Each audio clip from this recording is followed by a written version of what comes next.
itu, dan harus dioperasi, bahwa di kakinya, di bagian betisnya itu terjadi penyumbatan darah di situ. Jadi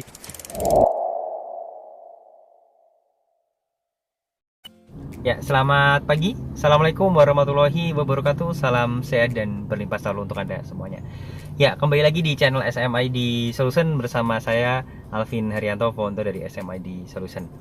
Ya, pada kesempatan kali ini ya teman-teman, saya akan share terkait dengan sebuah fenomena yang kalau kata Noah gitu ya, kisah lama yang terulang kembali, terjadi dan terjadi lagi gitu ya. Kenapa? Karena beberapa waktu yang lalu saya melayat ya ke salah satu rekan orang tua saya yang kebetulan meninggal dunia. Kita doakan semoga beliau husnul khotimah dan arwahnya juga diterima Allah Subhanahu wa taala. Al-Fatihah ya, teman-teman ya.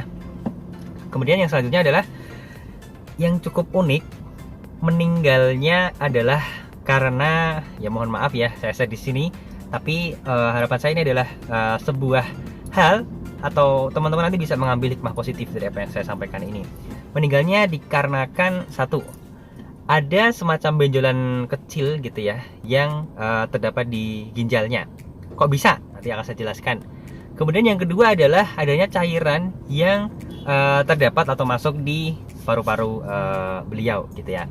Nah, kalau kita tarik benang merah ya teman-teman, kenapa saya selalu sering menyampaikan bahwa ada rahasia besar di balik obat kimia tersebut gitu ya. Kemudian dua kisah yang sudah saya tulis di buku ini, yang sudah saya cantumkan di buku ini, adalah kisah saudara saya sendiri yang memang meninggal karena komplikasi dan sangat ketergantungan dengan obat yang bermula dari gejala sakit yang dialaminya, yaitu sakit MAH ya. Kemudian karena nggak tahan, kemudian sering mengkonsumsi atau ketergantungan dengan obat tersebut, lalu mengakibatkan adanya gangguan fungsi ginjal, kemudian adanya gangguan jantungnya ya, karena mungkin tidak kuat ya dengan dosis dari obat tersebut, karena rutin harus diminum setiap hari. Yang kedua itu yang pertama dari saudara saya. Kemudian yang kedua adalah dari rekan saya sendiri yang sering banget saya bertemu, kemudian kerja bareng sangat sering juga. Tapi permasalahannya ketika saya menemukan kebiasaan dia ketika habis sarapan gitu ya, kita mau beraktivitas, dia harus minum sebuah obat agak besar obatnya gitu ya. Setelah saya tanya, itu untuk apa mbak gitu ya, beliau menyampaikan bahwa kalau nggak minum ini aku nggak kuat beraktivitas di luar ruangan seperti ini mas. Oke ya, dan itu diminum setiap hari.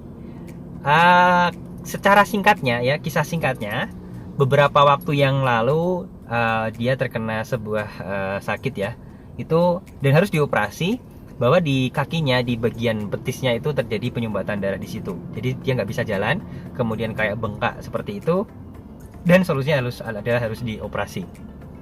Punya usut adalah ternyata memang hal itu disebabkan oleh efek samping dari obat yang selama ini dia konsumsi. Kita nggak akan membahas detail obatnya apa gitu ya, tapi kita akan belajar dari beberapa case tersebut, terutama dari case yang kemarin saja rekan orang tua saya yang meninggal tersebut gitu ya. Saya pernah bertemu dengan beliau juga, dan kita sering bepergian bersama-sama juga gitu ya, karena saya sering antar orang tua saya, kemudian beliau juga bersama-sama satu mobil seperti ini gitu. Pernah ya beliau menyampaikan bahwa aku harus minum obat ini nih, kalau enggak nanti kondisiku akan drop ya. Sebelumnya memang beliau ini ada yang dinamakan terkena darah tinggi gitu ya, maka harus minum obat penenang agar mengontrol tekanan darahnya. Dan kalau dia nggak minum obat tersebut gitu ya, maka ya akan mengalami gejala atau sakit yang sama ini dirasakan. Pun juga sebenarnya kasusnya sama dengan apa yang teman-teman alami sekarang. Kalau memang sering merasakan sensasi akibat asam lambung naik gitu ya, maka case-nya itu hampir sama, hampir mirip gitu ya. Nah, dari sini harusnya teman-teman sudah mulai memahami ya, bahwa ada loh solusi lain selain obat kimia. Kemudian efek sampingnya seperti apa, terutama terkait dengan kondisi tubuh kita saat ini dan juga mindset kita, ada di video saya yang ini ya, bisa dicek lagi nanti.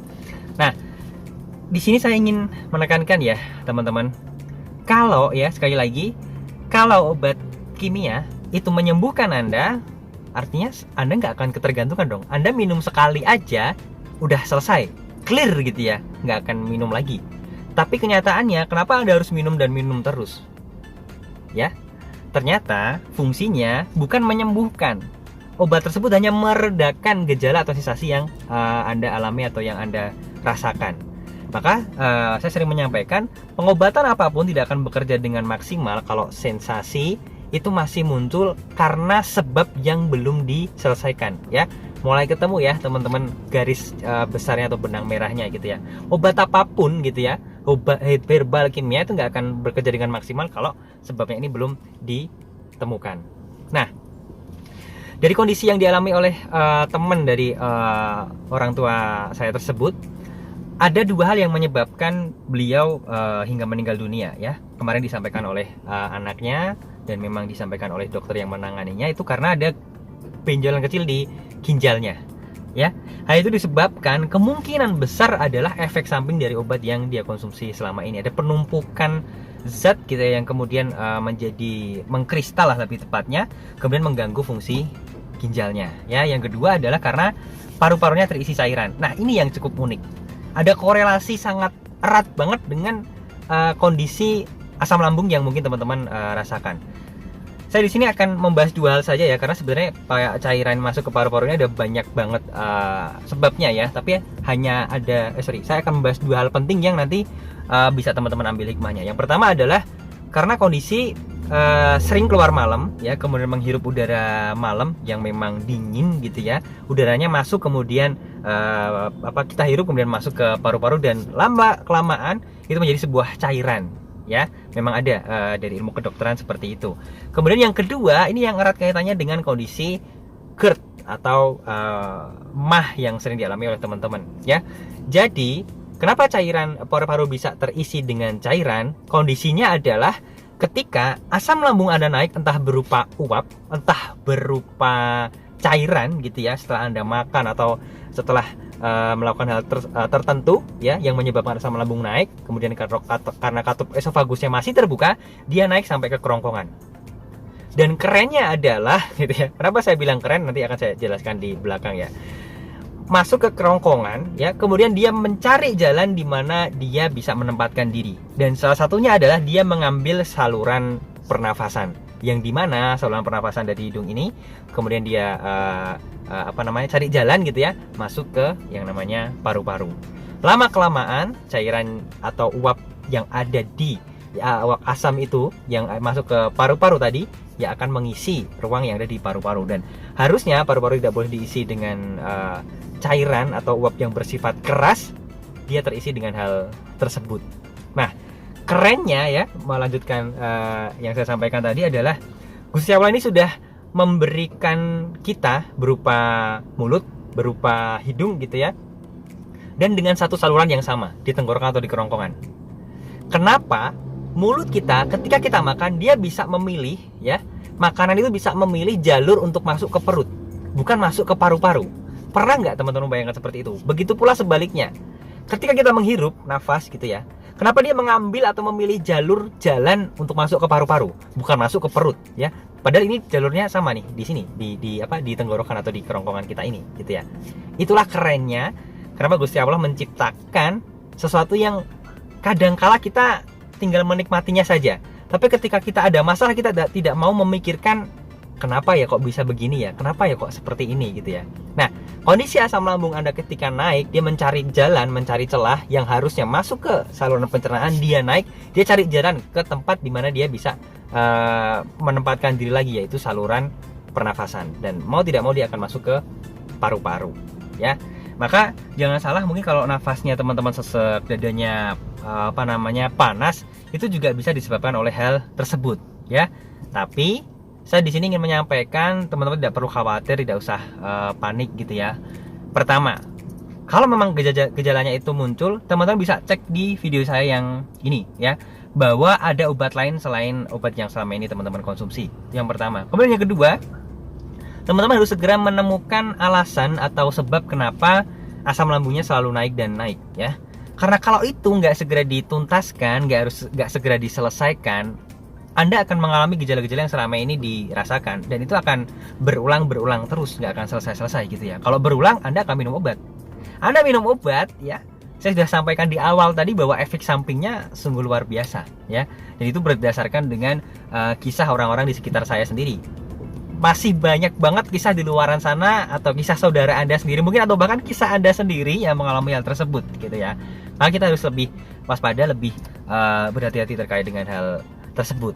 Nah, di sini di poin terakhir ini saya ingin membawa teman-teman ya untuk memiliki pola pikir yang lebih positif lagi gitu ya, bahwa ketika kita berharap solusi yang instan seperti mengkonsumsi obat tadi dan apalagi sampai ketergantungan, itu bahayanya jauh lebih besar lagi ya. Maka selalu saya sampaikan, temukan dulu apa sebab utama kenapa asam lambung Anda selalu naik gitu ya. Kemudian lakukan kebiasaan yang memang membantu Anda untuk bisa support pengobatan yang selama ini Anda lakukan gitu ya. Kalau GERD ya berjemur, mengembalikan fungsi katup esofagusnya. Tapi ketika itu terjadi, jangan memancing asam lambung untuk naik lagi, entah dengan pola makan, pola hidup, atau bahkan pola pikir Anda gitu ya. Harus disesuaikan. Itu harus berjalan beriringan, seimbang gitu. Maka asam lambung netral dulu, terkontrol dulu, kemudian kita melakukan pengobatan, mengembalikan katup esofagusnya kalau GERD gitu ya. Kalau mah ya menutup luka yang ada di dinding lambungnya. Maka itu akan bekerja dengan maksimal. Tujuan Anda untuk bisa sembuh sehat jadi lebih mudah lagi. Dan sensasi yang selama ini Anda rasakan akan jauh lebih berkurang ya. Itu pasti gitu ya. Kenapa? Karena memang polanya seperti itu. Nah, tinggal pertanyaannya, Anda mau nggak menemukan sebabnya apa, kemudian melakukan kebiasaan baru. Itu saja ya. Semoga video ini bisa menjadi muhasabah ya, refleksi untuk diri kita sendiri, bahwa ada yang jauh lebih berharga ya teman-teman, dibanding dengan keinginan kita untuk bisa sembuh tapi dengan cara yang instan. Nyata-nyatanya kita nggak sembuh, kita hanya meredakan sakitnya aja sebentar, habis itu datang lagi sakitnya gitu ya, karena kita tidak menemukan sebab utamanya apa gitu ya. Maka datang lagi, solusinya kita minum obat, kemudian minum obat lagi, ada tambah masalah lagi, efek samping lagi. Tapi permasalahan utama asam lambung kita naik dan mengalami sensasi yang selama ini dirasakan nggak selesai, nggak kelar-kelar gitu ya. Oke? Maka harapan saya teman-teman bisa segera praktek apa yang ada di buku ini gitu ya. Karena salah satu bocoran ya teman-teman, kemarin saya buat yang versi e-booknya ya. Sekarang saya buat yang versi sudah ada versi cetaknya ya. Kalau mau pesan bisa klik link yang ada di deskripsi. Teman-teman yang mengalami progres yang luar biasa ya, itu adalah mereka yang mau praktek apa yang ada di buku ini, bener-bener gitu ya. Dan ketika ada kesulitan mereka tanya ke saya, tanya ke grup gitu ya. Maka saya pandu lagi, saya bantu lagi. Dan hasilnya mereka bisa rasakan kok, kurang lebih 14-30 hari. Maka kalau teman-teman ingin lebih power lagi, praktek aja apa yang ada di dalam buku ini gitu ya. Semoga apa yang saya sampaikan ini bisa bermanfaat dan bisa menambah wawasan ya dan pengetahuan dari teman-teman semuanya. Nggak panik lagi, nggak gegabah lagi gitu ya. Kalau sensasi yang selama ini dirasakan masih muncul, itu adalah efek atau imbas dari asam lambung yang masih naik ya, dan katup esofagus masih terbuka atau dinding lambungnya masih terluka. Maka yang perlu diselesaikan adalah asam lambungnya dulu, dinetralkan dulu biar nggak naik. Nah, kenapa bisa naik? Pasti ada sebabnya. Nah, sebabnya ini yang harus diselesaikan. Barulah nanti kita melakukan sebuah kebiasaan, kemudian melakukan pengobatan yang selama ini menurut teman-teman itu bekerja. Ya, bekerja dalam artian membawa teman-teman merasa kondisinya lebih sehat, lebih baik lagi. Tapi kadang kalau kambuh, itu karena penyebabnya asam lambung naik belum dituntaskan. Itu harus berjalan beriringan. Semoga bisa bermanfaat. Kita jumpa lagi di video yang selanjutnya. Kalau teman-teman merasa video ini bermanfaat, silakan di-share, kemudian di-like, dan jangan lupa subscribe juga YouTube channel dari SMID Solution supaya tidak ketinggalan.